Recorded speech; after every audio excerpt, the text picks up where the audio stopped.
Today is October 7th, 2021. This is Mordecai, host of the updates, bringing you your daily Elden Ring update. There's a good bit of news about Elden Ring today. First of all, earlier today, Elden Ring was rated in South Korea. Now, what does that mean exactly, and why is it significant? Well, firstly, the committee rated Elden Ring as 18+. This is equivalent to the mature rating given by the ESRB here in the United States. And the only content description they checked off for this rating was the violence one, which means the game contains references or scenes involving aggressive conflict and it may contain blood scenes. For context, all the other previous From Software games were rated exactly the same way by the Korean committee, so this is hardly a surprise. But the most significant thing about this is that games are often rated when we're around 3 months away from release. For comparison, Demon's Souls Remake was rated in Korea 3 months before its release. At the time Demon's Souls was rated in Korea, we still didn't know its release date, which ended up being a PS5 launch title 3 months later. So the fact that Elden Ring has been rated 3 months before its release is a great sign that the game is still on track for the release date in January. Just in case for some reason you were doubtful about Kitao's words over the weekend. I know they haven't marketed the game as much as they usually do, but I will talk more about that later in the video. There have been games in the past that were rated but still didn't come out for a long time, Tales of Arise, but I still think there's no reason to worry with Elden Ring. Also, if you were curious about the process that goes into rating a game, this is kinda how it works.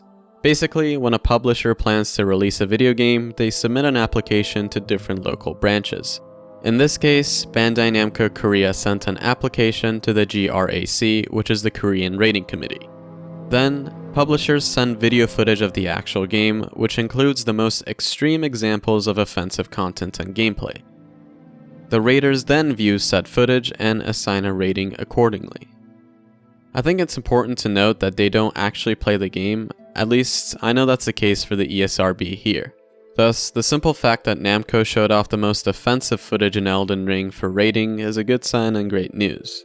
So I hope that was helpful in explaining what ratings are and why it's significant that a game is rated 3 months out. In other news though, a new interview was given today by this man, the Senior Vice President of Marketing at Bandai Namco Europe, whose name I will not try to pronounce.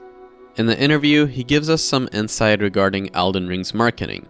Firstly, he says, quote, "The idea for Elden Ring is to bring an even bigger audience.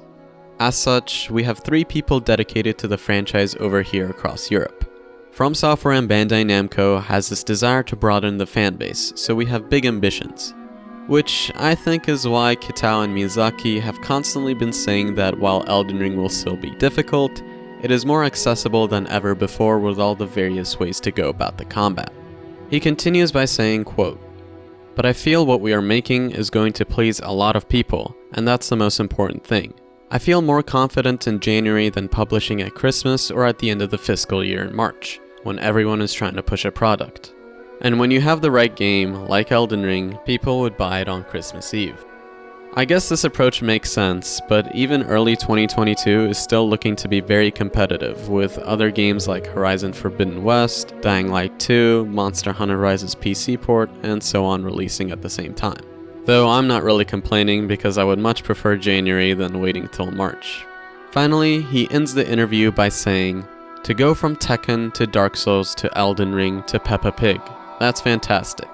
One of those things is not like the other." That's right, Peppa Pig will actually be a good game. But on a more serious note, all of this is a great sign. While I prefer less talk and more action, like making digital pre-orders available, I think at this point it's only a matter of time before they open the floodgates and we have too much news. At least that's what it sounds like, considering they have 3 people dedicated just to one branch in Europe.